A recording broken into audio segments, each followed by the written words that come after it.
Um, Tonight, it's more of a Q&A session. So the more interaction we have between all of us, I think the more we'll get out of it. Okay, because I'm sure you don't want to just hear me bleating on about my experiences. I want to hear about what's going on, what's driving you as coaches, what areas do you look at as coaches, defensively wise, because I think tonight's subject is more about defensive strategies and how we do things. So no question is a wrong question. And I'll do my best to try and how can you say, maybe break it down and give you another option of which way you can go in your coaching endeavors with your teams. All right. Just the main thing that I've learned over the years with coaching is when you tell people to do something, you've got to know why. The reason is why. All right.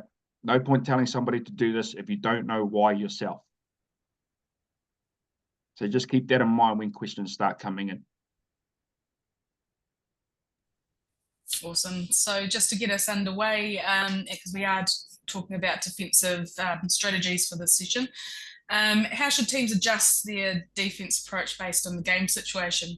So, I mean, there can be so many different game situations that can go into that. So a bit of a broad one for you to start the session. No, that's fine. Hey, for me, myself, it all depends on who the opposition is. All right, because we have different strategies for different teams. Obviously, defensively, you look at the other team's lineup. All right, one of my number one rules that I've been taught and growing up, even playing the game, is never let their best player beat you, especially in big games. All right. The big games where you are playing to get to a final or to win a final, or you need to actually win that game, number one golden rule is never let the opposition's best player beat you. So that's pretty much my defensive strategy when it comes to that. During the season, if the games are so-so and they don't matter, that's your opportunity to go at their best players and try and find weak points in them. That'll help you out later on in bigger games.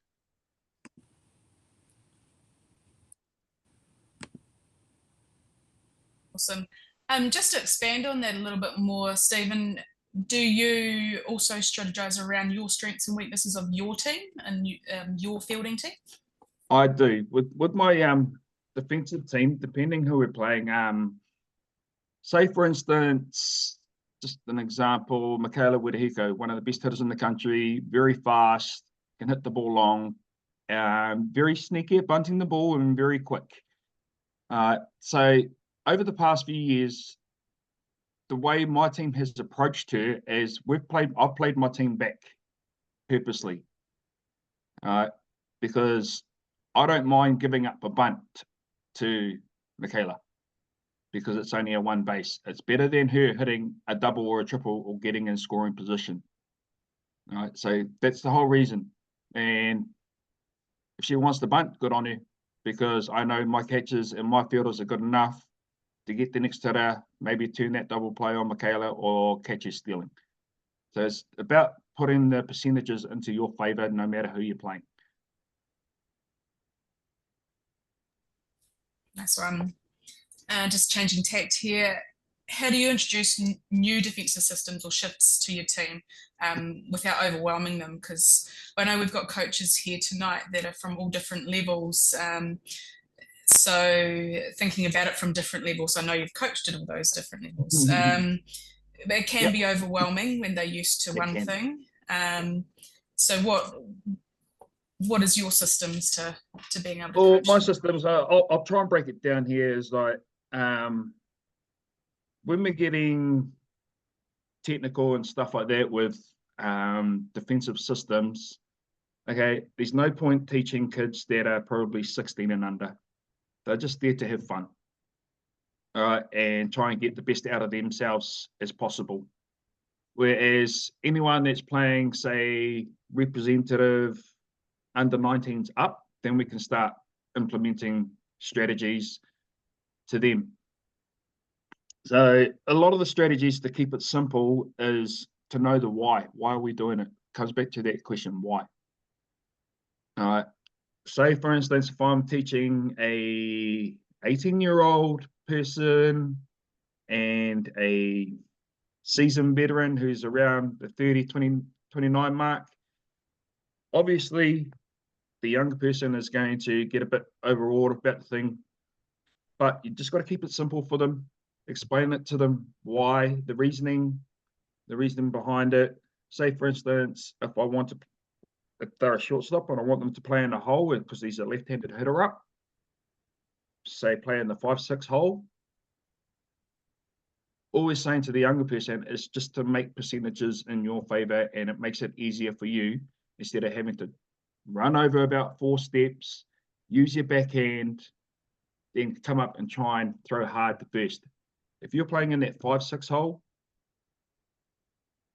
automatically from the start with a lefty, let's say 80% of the time, lefties, especially lefty slappers, will hit through that 5-6 hole if our pitchers hit the right part of the plate, say the outside of the plate, right? Our shortstop's already standing there, so they don't need to move. So all they need to worry about is just picking the ball up, throwing it. And that's one way we can try and keep it simple. We need to use who we've got in positions, use their strengths, and also trying to teach them how to make the game easier for them and simple for them instead of them getting overawed about it.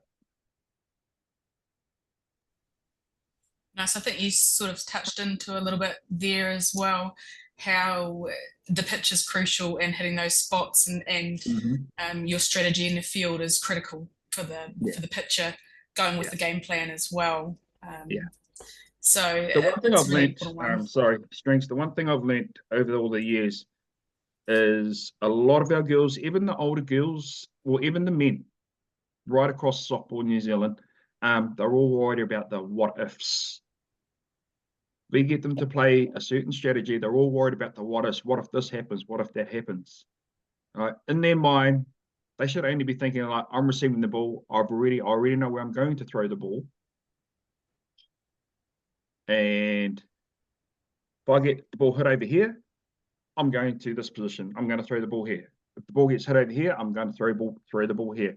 That's all they should be thinking about, not what if it's getting hit over here, then I have to go here. That's the easy way to break it down and keep it simple for them. Try and take the confusion out of it for them.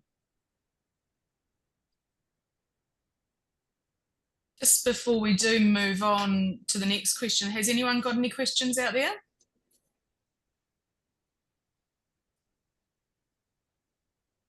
I think mine's just a more general question. You talk about breaking things down between your middles and stuff like that, trying to simplify it. How do you operate that in like a revolving door situation? So say you've got the same 1 or 2 shortstops every week. You know you can count on them. You know you've got them. But say on the other side of it, you've got your second baseman, and that second baseman could be any one of about 4 or 5 different people. How do you break it down and control those at a training environment? How do you control those and set those up to allow success regardless of what pairing you have? That comes down to management of your team, right? In the back of your mind, you should know who you're playing that weekend, and so you've already got in your mind as coaches what kind of lineup you're going to have. Yes, things can happen on the weekend, and we all of a sudden we change, but it comes down to repetition.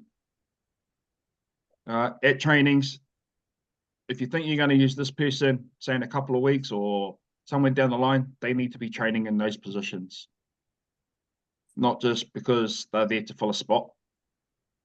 Okay, and then with that, I hear what you're saying, Kieran, is like because a lot of the teams are in the same boat where yes, you've got your stock standard. Say if you're playing a final, you've got your number 1 shortstop, number 1 second base. That's where a lot of the change. And I guess what helps also is trying to train with your next tier team down, coming to your trainings and training with you. So when they come in, they just kind of fit in seamless because they've been training with you as much as they can to learn the processes of what you've been trying to teach. If that helps you, Kieran? Yeah. Definitely does reverb a wee bit.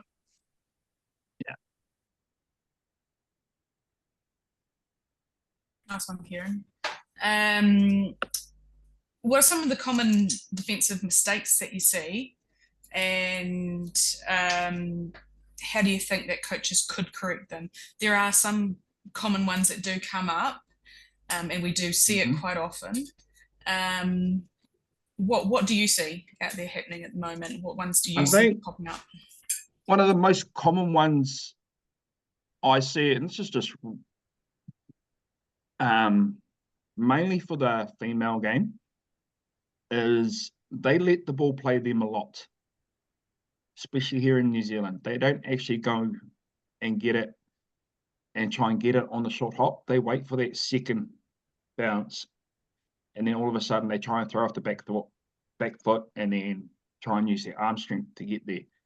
There are some quick players around, and we cannot afford to stay back on the ball. There's that one, and then I just touched on it before. A lot of them are worried about the what-ifs instead of just trying to play what's in front of them. There's a reason why they're playing in higher grades is because they're good enough. And that's one thing as a coach, you've got to enforce you're here because you're good enough. A lot of them will get down, but you just got to keep reinforcing it to them.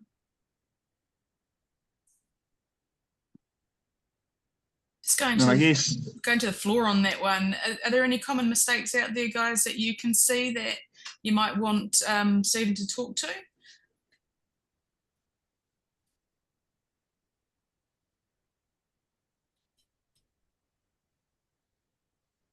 I think we all got to, as coaches, we got to remember that nobody's ever going to be perfect on a diamond, on a softball diamond.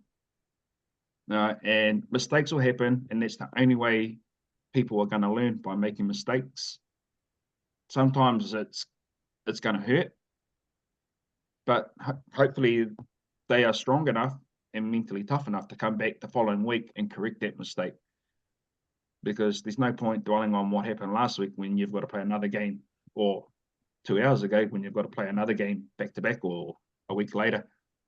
So the best thing there is pretty much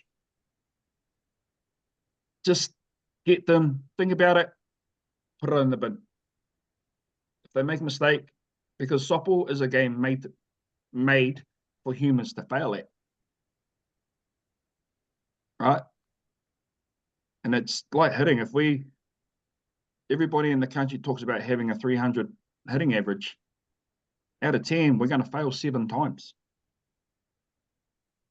And we're going to come up with a hit 3 times. When you work that out, that's a pretty good average, right? A lot of our kids find that hard to understand. You know what I mean? Like having a 300 batting average is a good batting average, but most kids just want to hit 100% of the time.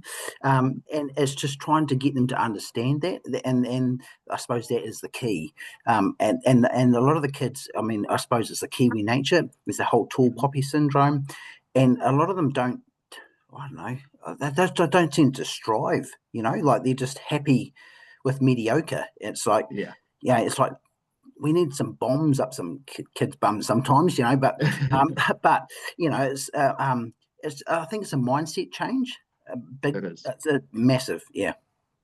When you mention something like that, something clicks in them, because I've used that phrase a lot with a lot of young kids, and then they realized, well, actually, 3 out of 10 is pretty average, but it's a good average in softball.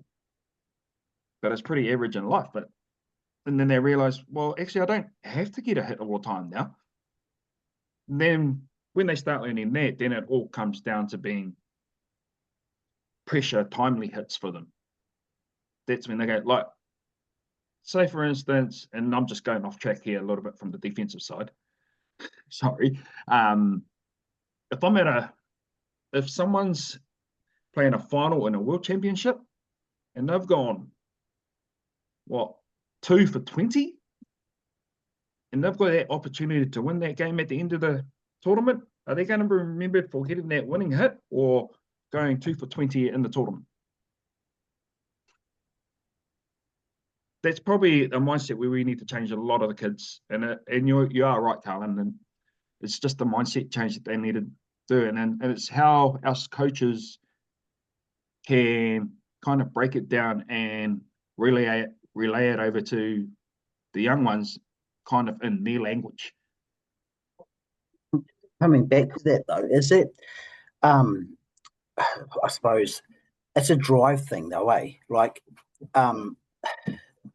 is it we're not creating that environment for them to strive, or are we sort of that whole, I mean, I know it's really important to be in that whole inclusive thing, you know, pat on the back, you know, giving it a go, because we are, you know, we need numbers, obviously, but it's that top bit where we need to strive, you know, have that drive to be better. Yeah, it's just, I know it's finding that happy balance. I just don't know if we're quite there, if you know what I mean. Yeah. The best advice I can give you for that is coming back to the why and break it all down for them. We've got to make it sound easy for them. For especially the young ones, the older ones, not so much, because they've been through all that, and then you can actually be a bit firmer with the older ones. But the young ones, yeah, we try and break it down to something as simple as like everybody's heard of see the ball, hit the ball, right? But when you break it down, what does that actually mean? We see the ball. Are we looking at the rotation of the ball? Are we looking at the release of the ball where it's coming from the pitcher? Those are little things what we can do to break it down for them.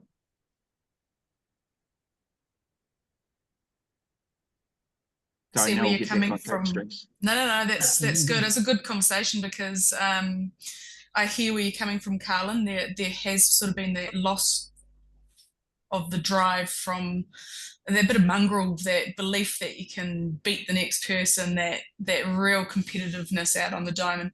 I think it's a combination of where we are in society, and that can be across just how parents are so stretched because you have to be part of everything, or even just the fact that within sports we're basically told where we can spend our funding and what we can do and can't do, and they don't want to support us in the minority of the representative high performance programs, which is a really hard thing to fathom, because if you understand the concept of balance is better, it's actually for everybody. That doesn't mean participation on the bottom level. That means participation on the bottom level. It is those intermediate level people, and it is the high performance people. It's got to be across all. So we're actually catering for everybody. So you're right, we haven't got the balance right yet. We haven't found that magic pill of how we can have it across all of those. And we need to find it, because we've gone from a swing of representative is everything to the swing of participation is everything, and we haven't found the middle ground of where we have to actually cater for all, because we're catering at the participation level at the moment. So yeah, it's a tough one, and I hope that we do get there really soon, because we'll keep falling behind if we don't get there soon. I totally agree. Yeah. Something that I just wrote down, I'm listening to both of you guys talking, something I like to say to athletes is when you do, and they see it as a failure in the batter's box when they lose at one at bat, but that one at bat is your lesson to beat them the next time. You have to take the lesson. You have to understand that is your time to go in there and learn more about your opposition to beat them. The more it happens, the more you learn, and you will get the better of them if you can frame it in that way. But I if stuff digress. like that ever happens, well, it's going to happen, and people are going to come in and go, "Oh, I suck," and blah blah blah. Then you just ask them why. Why did that happen? How did that happen? And if they can't explain it, then you can, because you've seen the whole picture and go, you got struck out because you were chasing a pitch that's up around your eyes. Are we going to do that the next turn it back? And then they'll probably go, no, wait. So you just try and flip the script on them, because they're all worried about their last at bat and blah, blah, blah. So it's like, what did happen? And if they come back with an answer, don't be afraid to flip that answer around on them. Because that's one way I found it easier to get them away from thinking about what's just happened, to get them back into their game mode. Nice. All right. How do you train? This is a biggie, this one. How do you train players to make smart decisions under pressure, but only on defense? We'll talk about defense. I'm a huge believer of repetition, especially at trainings. And for me personally, I like to get a lot of my teams that I train very fatigued before we actually do defense. So they're blowing, they're not thinking properly. So, and then you can see how far your players can go, especially at trainings, because they're under fatigue, they're tired, they don't want to be doing certain plays because it becomes too hard for them. And that's also where you get a lot of the girls will find a way to push through, and then they realize themselves is like, oh, actually, I can do this. I can go for it. Because they don't realize until they actually push past that barrier how far they can go. So the best way is get your players fatigued at trainings, run drills, and keep running them until the actual quality of it gets really bad. There's no point doing 100 ground balls if the quality is very average from, say, the 15th ball onwards. Just stop it, move on to something else. That kind of gives you a bit of insight on what I do to my girls. As an extension of that, yeah. Ratu, Yes. how do you simulate game intensity when it comes to, you've got your team, you know, you've gone through your training, you want to try and simulate a higher intensity. How do you emulate that? Because it's so hard. You can go, oh yeah, 21 outs, and they're just all routine plays. You can imagine runners and whatnot. Yeah. How do you make that work and make them feel that extra little bit of intensity? Where, you know, if it were a game and they made that mistake, would it be the same? Oh, it's just training. Never mind. No, because like in your position, Kieran, because you've got a premier team, the stakes are a little bit different compared to, say, an under 19 to, say, reserves team, because at that level they should be able to train like they play, and just enforce you need to train like you play, and then just keep telling them, if you train like you play, you'll reap the rewards. If you train hard at training, then you turn up on a Saturday and you play hard and you reap the rewards. But if you're going to muck around at training, that'll flow on to Saturday's game. And then the only people that are going to look like idiots are those ones out on the diamond. And that was one big thing that took me a couple of years to change with some of the club sides that I had, because they didn't train very well, and all of a sudden their results weren't coming their way and they were moaning and humming. And then it comes back to what Carlin said too. It's just that mindset with the girls, especially in the girls game. It's a mindset, because they are afraid to look average. They're afraid to fail.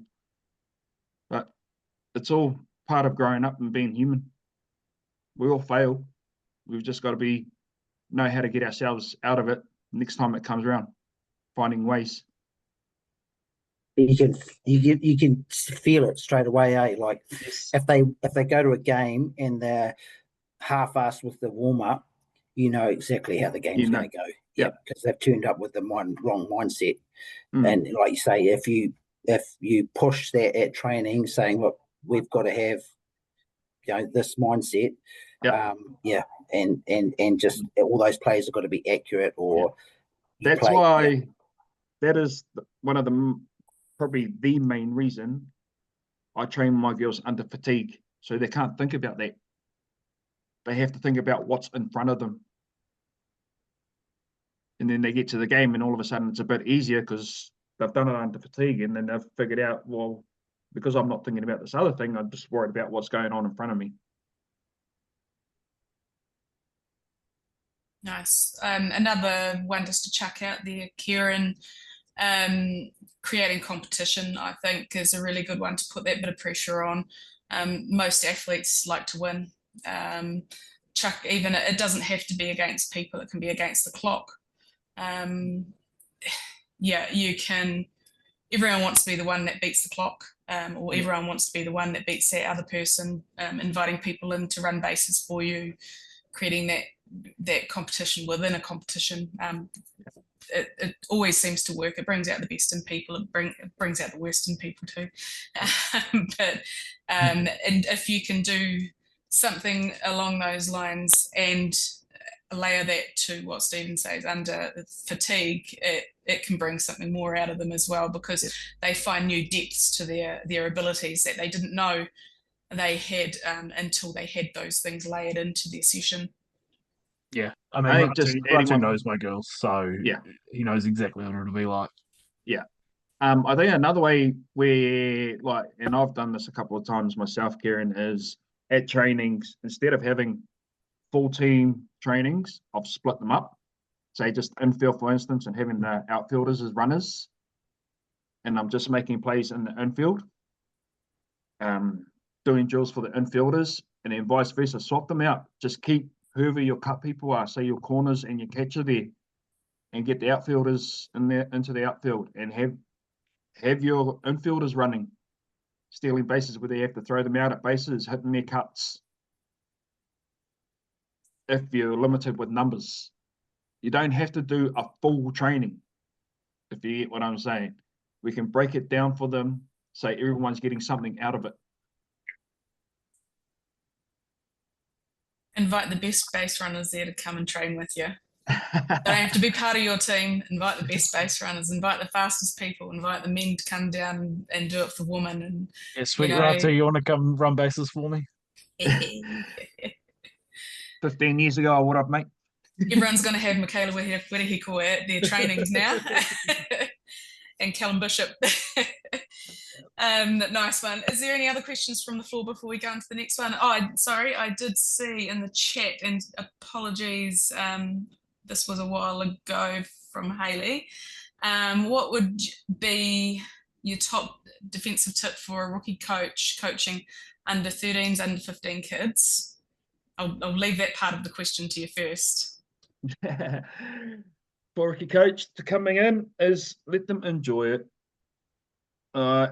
These are young kids that are they're at an age where they're trying to find themselves, and they're going into adulthood. So the more you harp on at them, the more they'll become defensive, and then shut down. But for me, I used to say for the under 13s, because there's a big difference between under 13s and under 15s. Under 13s, I'd keep it fun, find games where they're competitive with each other at trainings, and then just try and keep the basics simple for them at under 13s. Under 15s is a little bit different. It's more about getting the technical side right of softball. So they're starting to get, because there's some kids at those ages now that are actually quite knowledgeable and getting to the stage where they're not far off from playing premier ball.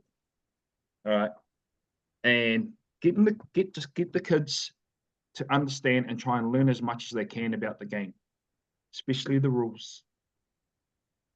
Because the more they learn about the game, the more they understand about the game, the easier the game becomes for them when they get older. Nice. I guess one that sits with me in that age group, they don't really know where to go on the younger ones, and what base to cover, all that type of stuff. So always my top tip would be follow the ball. That's the direction you go. It takes away any guessing for them. Doesn't get into the technical side of it. It just goes the simplest form it can be, especially for those ones having to cover bases. So to build on to that question that was from Hayley, it was also said, how would you best manage 4 or 5 kids all wanting to play the same position on defence as well?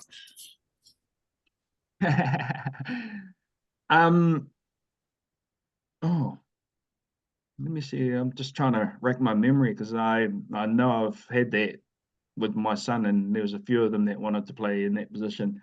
The best thing I can do is just say you'll get your time there. You train them there and say 1 week, okay, this person's going to play there. Then the following week, this person's going to play there, and then shuffle them around even in game. If you're up by a bunch, you might as well experiment and shuffle them around. And then when, obviously, say you're going to have your top person there, or maybe even a couple, then you're going to have your middles, and then you're going to have the one that's not going to be as good as the others. Okay. The key to that is try and be nice to them and say, maybe I think you'd be better in this position because you're fast to get to the ball. Say if he's an infielder, and this is talking about the person that ain't as good as the other 4 or 3, say you're very fast. So how about we put you in the outfield because you can run very fast to go and get the ball. And then all we need to work on is trying to get you to get the ball in as quick as possible. And then you'll see some kids go, your glove looks really good. So how about we play you in the infield? And we'll put you here because I know that you can throw the ball from third base side over to that side, over to first base side.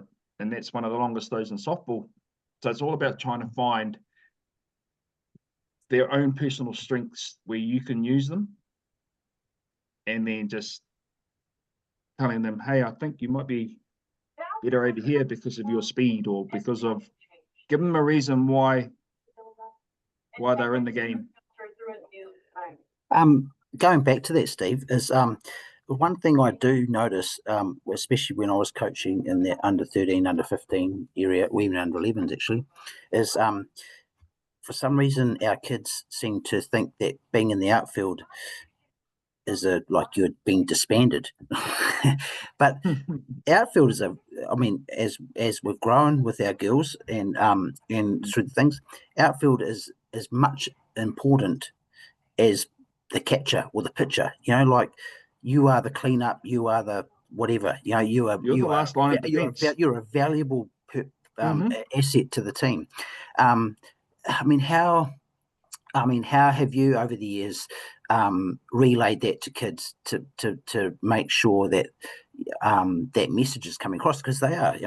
As much as anything else, and we don't seem to put as much emphasis in that area for those age groups for training either. Yep. Just an example, and I turned a majority will probably know, I turned Stella from an infielder into an outfielder. And she didn't like it one bit. And I gave her a reason why. And I said, because you're fast and you've got a strong arm. All right. She goes, but I can't read the ball properly and blah, blah, blah out there. And I was like, that's repetition. That's trainings. We can teach that, but we can't teach speed and good arms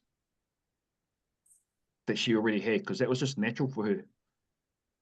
And then I put her out there, and albeit her first tournament of the year, put her in the outfield. She gets a hit. She gets a ball hit to her in centre field, a ground ball. She comes up throwing because she got there quick. She's got the strong arm. Throws the runner out at home that's going from second base. And all of a sudden, just the joy on her face because she had done a play like that. She's like, I don't want to play in the infield anymore. So we can try and get little plays out of players like that. Then all of a sudden they'll realise, well, actually, I can play in the outfield, and I'm a good outfielder, and I don't want to go into the infield anymore. So that's just a little example with Stella, how I turned her, and then because she probably wouldn't even have got an opportunity to look in to a Canterbury Redhawks team if she stayed in the infield. She definitely wouldn't have gotten a look in the New Zealand team if she stayed in the infield. So it's just that mindset. It's up to them whether they want to do it or not. You can only push them so far, but at the end of the day, it's up to them. Yeah, I think that the showing the importance and the important aspects of every position on the field is really important to get them to buy into it. But something that I don't know whether we do well, but I think that we could build on it is being able to celebrate and show them players that are doing exceptional in those positions. So I think it's a real good seller if you can show I don't know, little Timmy what a Jackson Watt in the outfield and the impact that a player like that can make to a game. Take him to the game, let him watch that, see how the hype of that position can be around those players. I think that we need to celebrate those players and be able to have people to have idols a little bit more. Which I mean, that's across a lot of people having to put that work in to try and get that. But the more we build into highlighting those players to these kids, it'll be a lot bit easier sell for us to sell all those positions because you just got to be able to point to somebody that's succeeding in those roles. So just as much on us as an association and New Zealand on to be able to put those players out there and make sure that they're names that people know at home so that we can do that as coaches. Yeah, I think the best thing forward for that, and I think for a lot of us, and I know for myself, is I just used to watch people go to games, watch people figure out who they were, and then go home and just talk about the person to my parents.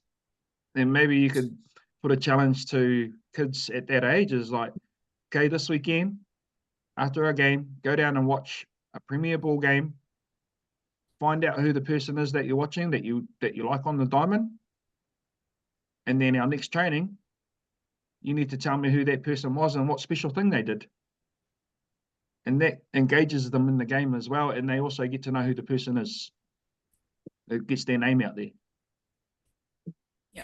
Yeah, totally agree. It's an important one. Moving on. So this is another one that we'll probably get asked quite a lot as coaches. What are your go-to drills or exercises for developing the awareness and the defense, developing the defensive awareness? I don't really have a go-to drill per se, because like I said earlier, it's more repetition. The more they do it, the better they get it. But there has to become a point where you need to move on to things. And obviously with, say for instance, if I'm teaching a under-19 team, right, their go-to drills should be learning how to catch a ball properly. Because nowadays, a lot of these young kids are trying to catch the ball with one hand, be flashy, trying to do plays that their bodies are not used to yet. Where for that grade, I think they should be catching balls with 2 hands, and like every grade should be, because people are watching stuff on ESPN these days, and you're seeing college players catching balls with 1 hand and blah blah blah. That, to me, it's good if you can do it, but it's not technically right, if you get what I'm saying. So if we want to teach our kids to be technically right, we've got to teach them exactly how to be technically right.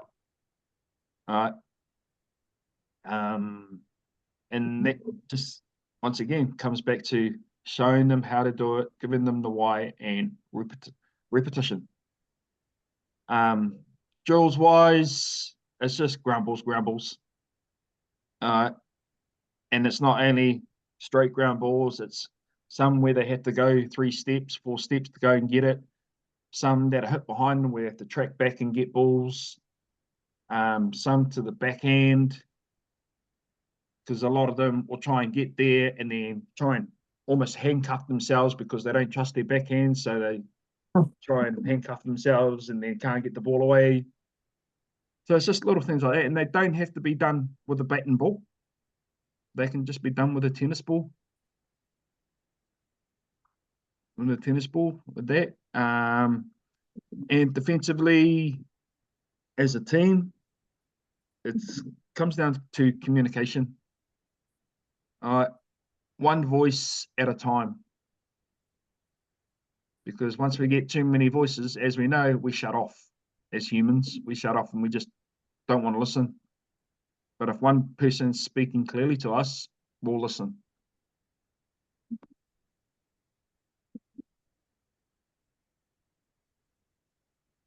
As you were speaking there about doing the flashy things and catching the ball with 1 hand, it took me back to when I used to play rugby as a youngster, and my coach saying to the whole team, we put the ball down to score a try with 2 hands. And he said, there's one person that can do it with 1, and that's Colin Meads. Until you have hands that size, you cannot put the ball down with 1 hand. And I don't know why I went back there, but that took me back there. And also during that, you were talking about repetition, and Carlin, you were in last night's meeting with the umpires, and Mark was speaking about the person that was in charge of education with the umpires when he started, and how she would go over and over and over the same stuff, and they'd get a little bit bored, but they didn't understand the impact that was having on them, because it really did stick for them. She showed them how important it is to actually know that stuff and to do it really well. So repetition is really important. Yeah. It's the most valuable thing in life. It's not just sport. The more we do things outside of sport and in life, the better we get, and things out of life too.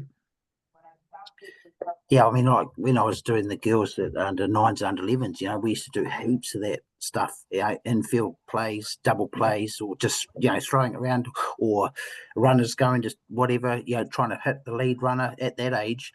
And then you do that for weeks. And then one Saturday you get a double play, and it's like, your elation as a coach is like, yes, and the kids are like pumping, and it's like, it's cool. But like I say, it's just repetition. It is, and it's not going to happen straight away. No. But like you say, a few weeks down the track, all of a sudden it's pulled off, and they're like, wow, and that's to me, that's the most pleasing and best thing as a coach, when stuff like that happens and you just see the happiness and joy on their faces when they know they've practiced so hard to do stuff like that, and it comes off for them.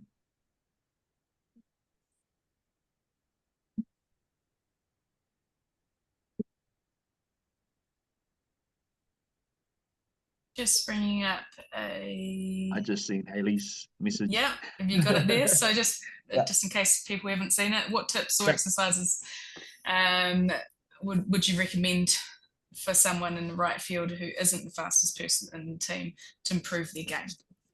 Okay, with outfield defensively, especially a right fielder, they don't need to play so deep. All right. One of their goals should be to be able to throw a hitter out with any ball that's driven to right field at first base. Okay. Also, with her, it's all about ground coverage, how much ground she can cover to put her in the right place. She doesn't have to stay in one spot every time. She can move side to side, back and forward, depending on who the hitter is and depending on what kind of power the hitter has. And use all the strengths that she has. She may not be quick, but she might be quick in the brain. She may not be the fastest, but she might be one of the smartest people out there and know how to make things easier for her. And also, if she hasn't got the strongest arm, playing shallow is a lot better than her playing deep. That way she can get the ball on a lot quicker. Hopefully that helps, Hayley. I think repetition comes in handy once again, because you can make up for not being the most physically gifted by being able to read a ball. If you can read a ball a second earlier, you get an extra 2 steps out of that, and that can make a massive difference.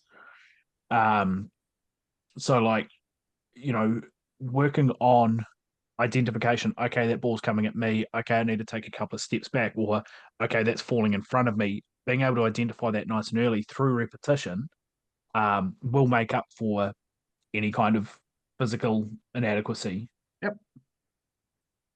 Yep. It also comes down to communication, and depending on what grade it is, so if it's the younger grade and the coach can tell the right fielder to play in a bit, and then tell their centre fielder to move slightly towards right field. So anything over the head of her, our centre fielder can get back around and back her up, back the person up.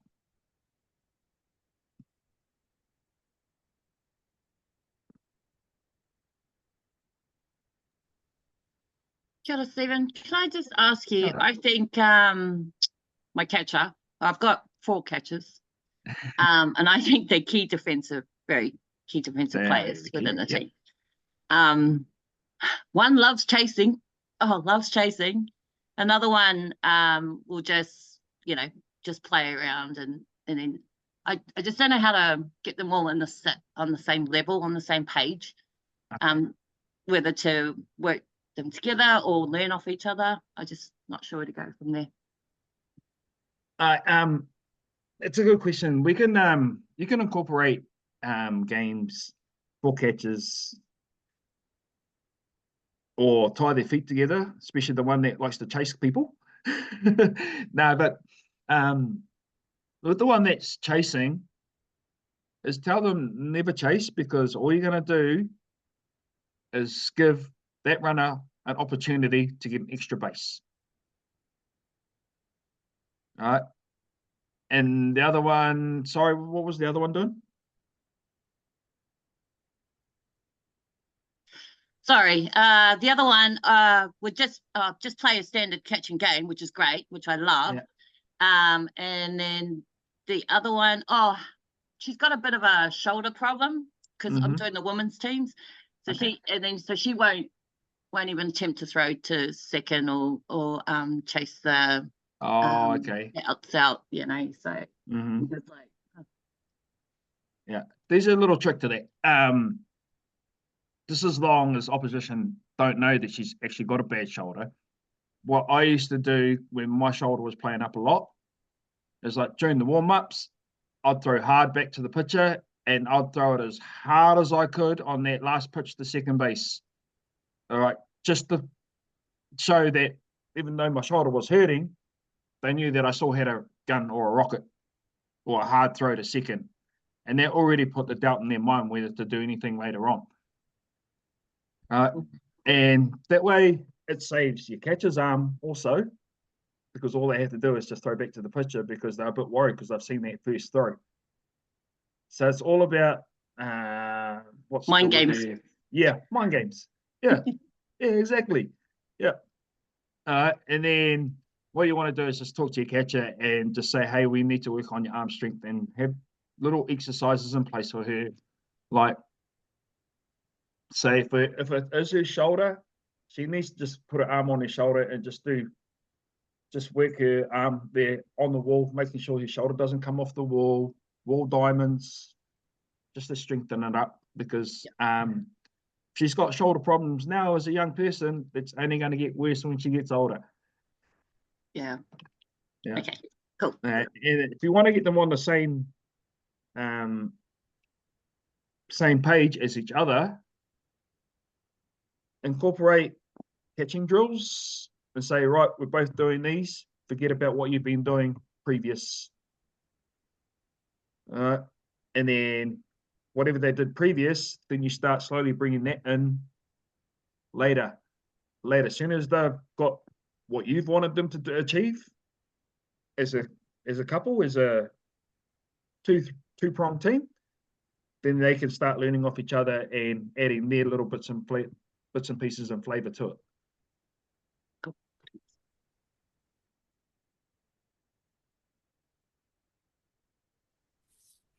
Are there any other questions just before we move on?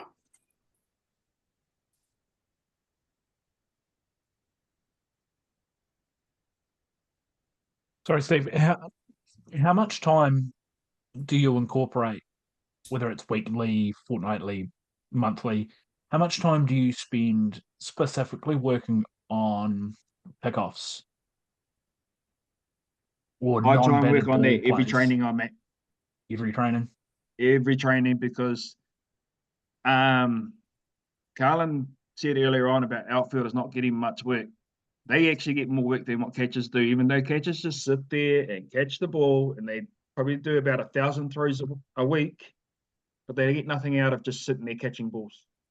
So they need to do other things too. And I try and do pickoffs every time they're at trainings, and it only takes 5 to 10 minutes.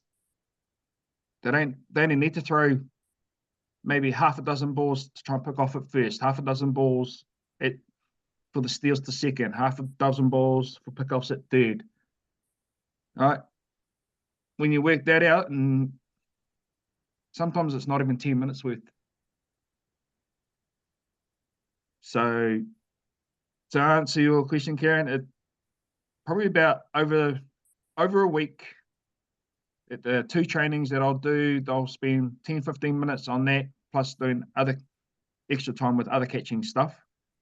But with pickoffs, yeah, they don't need a lot for it. But make sure it's done at every training.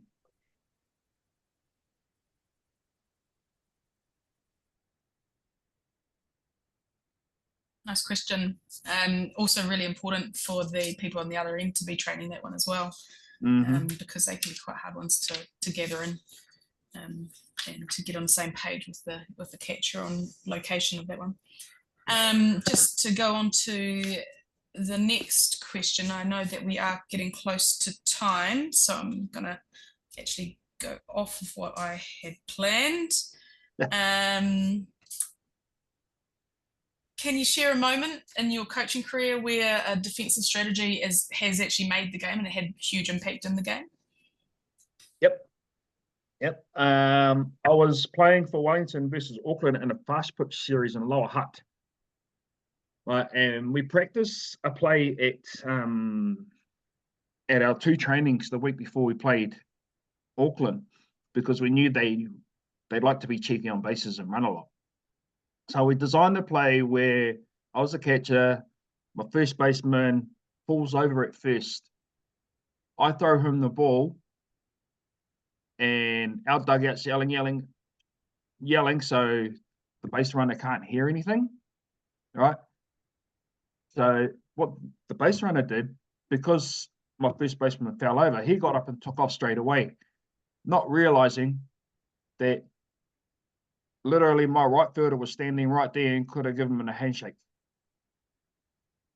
And that happened probably in the 3rd inning of fast pitch, where Auckland only needed a run to win the ball game, and we pulled that out in the last inning to get the third out with a run on one to finish the game.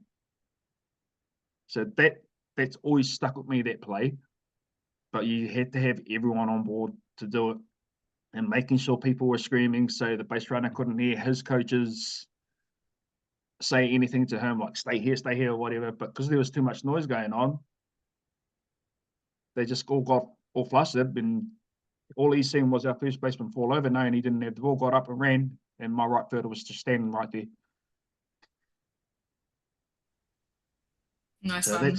that's the one there that ended up getting us into the final against Hutt Valley. Nice.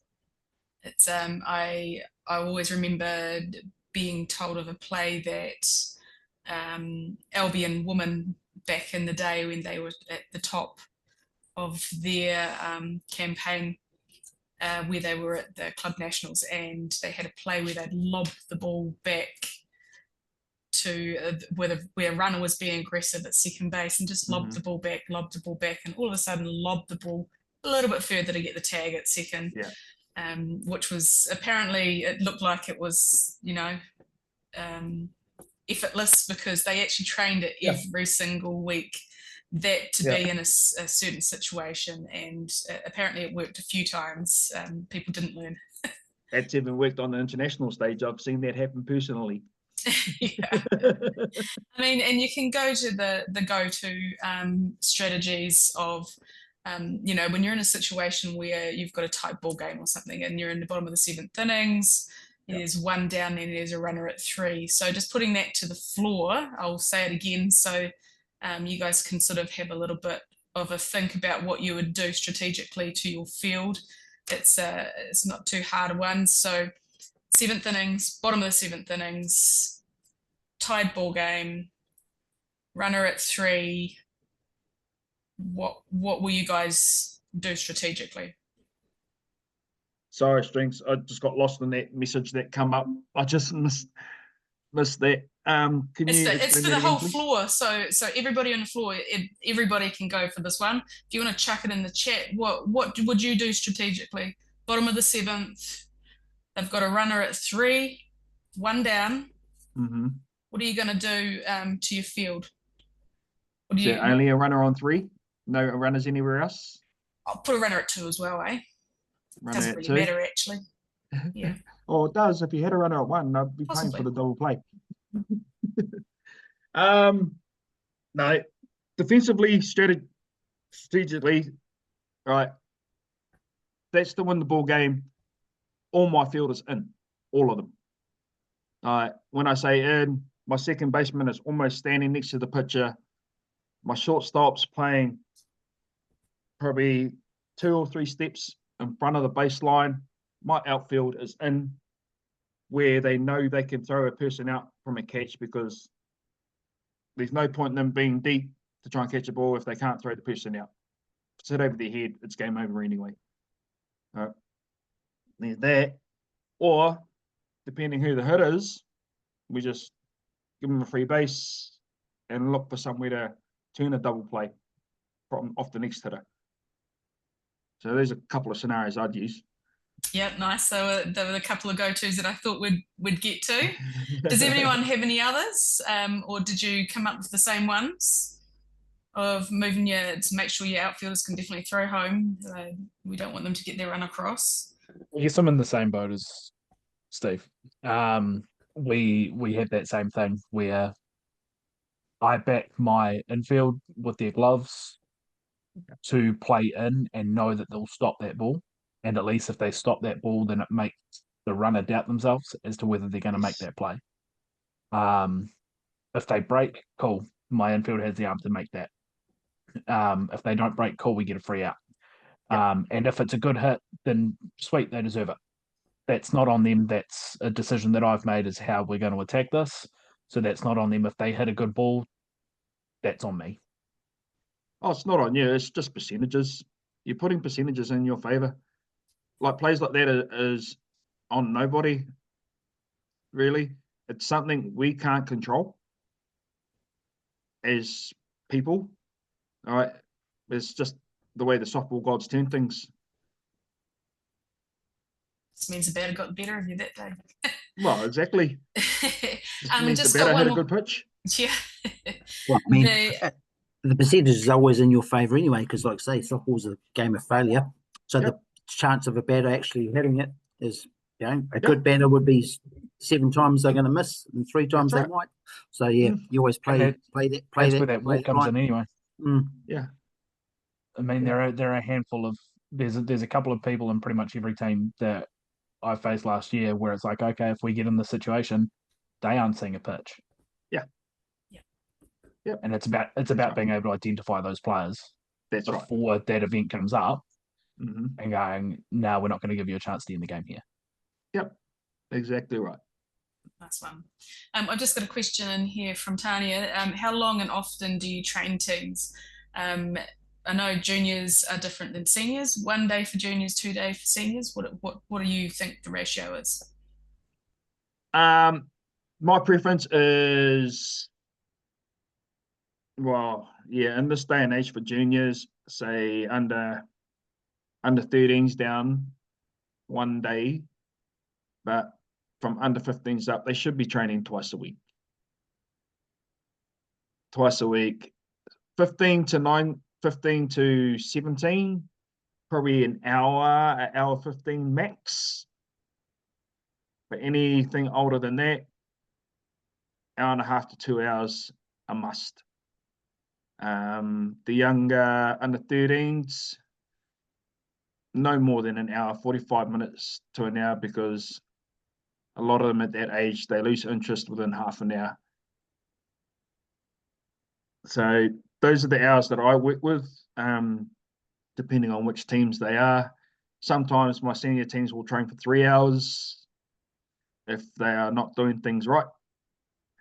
And then sometimes we'll train for an hour 15 if we're just working on hitting solely or defensive solely, depending. Because I try and break my trainings up into hitting this night. So all they have to worry about is turning up, hitting, stretching, and then another night it's just defense where no bats allowed. We're just doing defensive stuff. I think one important one to remember when it is juniors in particular, but also to seniors, that practice makes permanent. So practice properly, because it will make it permanent, and you don't want to be doing it wrong. So how you said, Stephen, about breaking them, like hitting does take longer. We know it takes longer. It can be somewhat of a boring training. Very boring, yeah. Getting strategies around those ones, but breaking them up so that it's Just remember, when you do hitting though, as coaches, when you do hitting, we don't need the whole team out there fielding. They can be off the side doing other stuff to keep them busy. Ideally, you'd like to have 5 people hitting. Like you have your pitcher who's always going to be there pitching, right? You have someone throwing the pitcher the ball so they don't have to bend over all the time, because it's just hard work trying to bend over pick the ball up. So someone needs to throw them the ball. Couple people in the outfield, and a hitter. And that's those all ones. really Those ones need. in the outfield are doing their cardio for the session. Yep. Yeah, and you just the keep others rotating. are doing their batting. Yeah, and just keep rotating. Yep. And at least they can't stand out there getting bored and just talk to each other. They have to actually do something. You specify your trainings for the week, Steve, based on maybe what's happened on the weekend. So like that previous set day, you're like, you've realised, we're lacking here, or we need to do some work here. Do you target that sort of stuff at each week? Yeah. Okay. What I've implemented, what I did the last season or 2 seasons ago that I brought into the team that I coached, is on a Saturday we play our game, right? And then I told them they had to come to trainings on a Tuesday, and we'd review the game. right? So they had to come with one good team thing that we did and one work on thing as a team. So everyone got a say in the team. So you didn't have anyone who was shy at the start. They had to speak up because everybody had a voice in the team that I had. So we just worked on that, and then the things that we needed to work on, albeit a lot of them girls sometimes had the same things, we just took those into account and we worked on that on the Tuesday. Yeah. So if we were going the wrong way on the Saturday, or we just didn't understand things on the Saturday, the girls would identify it, then we would work on it at training defensively on the Tuesday. Defensive stuff. And then on the Thursday, we'd turn up, pitchers will get a little bit of a workout. Hitters will come in and do their hitting off the pitches. But while the pitchers were doing their workout, my hitters would be out on the side doing soft toss, tee work, bunting. So that's all done by the time our pitch is ready to go. Then they'll come out and do that. And then, like I say, I'd have 5 or 6 girls out in there doing that. The others on the side getting extras in, like extra ground balls or whatever they wanted to do, extras, just to keep them active. Just have you ever had that when you did your analysis with your team that they haven't come to training with what you felt was wrong on the weekend? Have you ever had that? No, because someone has always picked it up. So that's where I kind of figured out that they were in tune. There's only I kind of, like, for me, they brought it all up, but I just elaborated a little bit more on why that happened, or said if we had done it this way, we could have got a different outcome.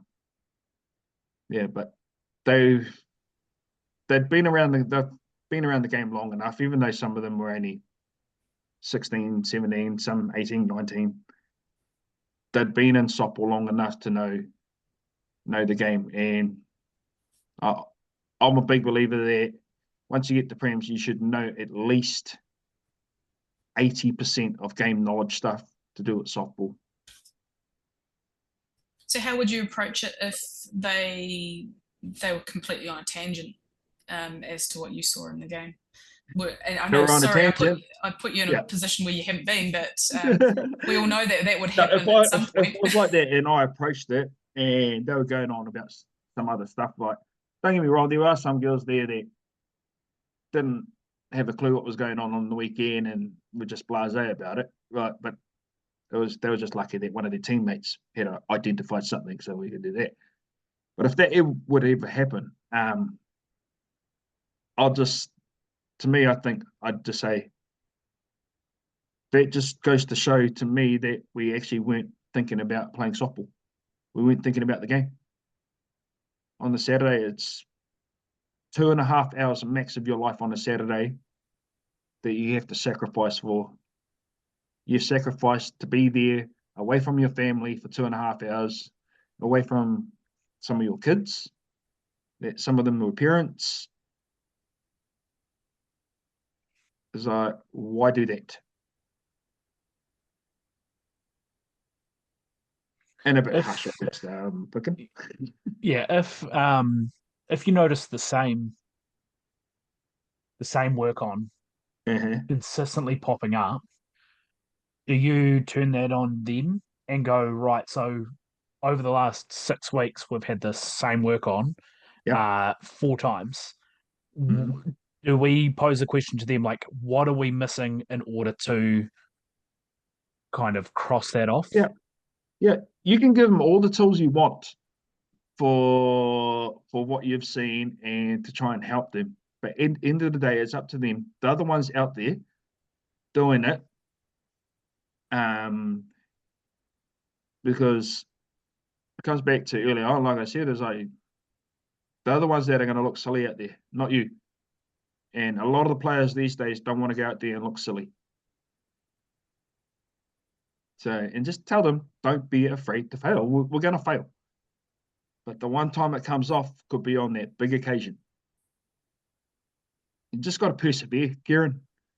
I think and that's one of the hardest things as coaches, because we want our players to just do things to the best of their ability, and when they don't, we're quick to jump down on them, because that's just the nature of humans as coaches. But we've just got to realize and take a breath and step back and go, we've trained it, it's not working. Okay, we need to think about other avenues of explaining it to them. Say, all right, this week, put into play what you want, like you're saying, put it back on them and say, okay, I've tried, show me what you girls want to do. And if that doesn't work, try and link yours and their ideas together to come out with an outcome.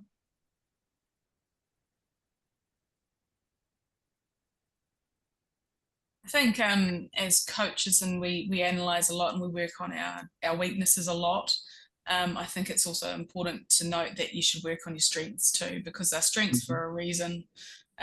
You want to stay strong in those aspects of your game as well. So we do also need to make sure that we're still working on our strong points in our game. I see we just got another message in here. I've seen Haley's, yeah. How would you get a team all to be on the same mindset with trainings and intensity level? As I know a lot of senior teams have quite an age range in their teams with bringing younger players up. The best thing is trying to get team bonding games. Figure out team, it doesn't have to be softball. There can be things outside of softball. Like team bonding is a huge team culture thing too. It's massive. If we can start clicking that, then it brings the people that ain't so quiet, or that are really quiet, brings them into the fold to be involved. It also brings out leaders that you didn't think that were in the team. So yeah, the best way is just to bring in like team bonding, fun sessions for them every now and then, especially pre-season. Most of it's about team bonding. It's not actually about the skill level or the technique pre-season. It's about building a culture and a team together before we actually start getting to work. Nice one. It's a side that I thoroughly enjoy, that side. Something to, and you might want to go away, coaches, and look this up, because it's a really good way to try and get everybody on the same mindset within a team. This can work with young to old. They do it in the professional campaigns that are out there. Most national campaigns will do this. I don't know so much whether our White Sox, Black Sox do it, but Stephen might be able to give me a bit of insight in that, but is campaign theming. So if you have not heard of campaign theming, maybe just ChatGPT it, just to have a look at what some examples are. And there's some really cool examples out there of doing that, and it gets everybody in the same mindset. It can get everybody on the same level. It can build good relationships within all people in your team, not just the players, but also staff as well. Because you will always refer back to whatever your theming is, and you'll have key messaging within that theming that can be just a word or a saying or something that brings everybody back together. And I certainly have been lucky enough to be taken through quite a few good themes from the New Zealand under-20 rugby team theme. Theirs was built on Everest, so climbing Everest was their theme. I've heard of, there's so many things that are out there, but yeah, have a look online and see if you can see some if you haven't heard of it before. But it's certainly, Hayley, something you can do with young ones as well, because I've done it on a very small scale with teams as well, and it can be real fun. Can be a lot of work too if you make it a big one.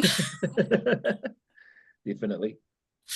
Do you do that within the White Sox or have you done that? I know you're quite new into it, new coaching stuff, so it might not have even crossed your mind yet. Yeah, no, we did it with the Black Sox when I was part of the Black Sox. Every camp or every tour that we did, we had a theme, and it was one word, and one that's always stuck out in my mind from a Black Sox camp. The theme was resilience.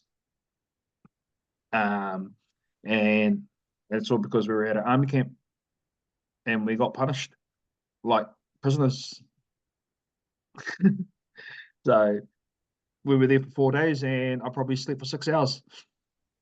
So that, I would name that prison break, and I would go everywhere with that. So yeah, I challenge you to go have a look at that. But on that, just for everybody that is on tonight, we do have the second next level coach next week on Thursday, in the change of days. That's on me, sorry. And we've got Sharp Waka, and she is going to touch a little bit into creating good team culture. So that's going to be part of it. She's got quite a few different aspects she's going to go into, but they all sort of mold together. So that's a nice wee segue there. But we have gone over. Apologies to everybody for us holding you up tonight. But I do want to say a big thank you to Stephen for giving up his time and his insight tonight. Really appreciate it. Want to also wish you all the best for your upcoming tour to Canada, to the Canada Cup with the White Sox. I hope that goes really well. I hope the team get a lot of lessons out of that, and I hope that you have a successful tour as coaches and managers too. So unless there's anything else from anybody on the floor, thank you very much, Stephen, and we'll see everyone hopefully next week as well. Yeah. Can I just say one thing? No, it's been a pleasure, and thank you very much, everyone, for tuning in tonight. Hey, if you see me around, if you need help, if you need anything, all right, I'm available. Don't be afraid just to ask a question. Like the same old saying, and I've always lived and died by it: if you don't ask, you don't get. All right. Nice. So if you need any help, just with anything to do with softball or whatever, don't be afraid to come and ask, or even send me a message. I'm more than willing to help. Yeah, I second that. I think that our coaches in Canterbury are pretty bloody awesome, and they are always willing to work. There's no snobbing of clubs or anything like that. It's everybody wants to do better for everybody. We want the game to be strong. So do take them up on that, as we have tonight, and we will continue to do. Keep tapping into these great minds of softball. So thank you very much, team.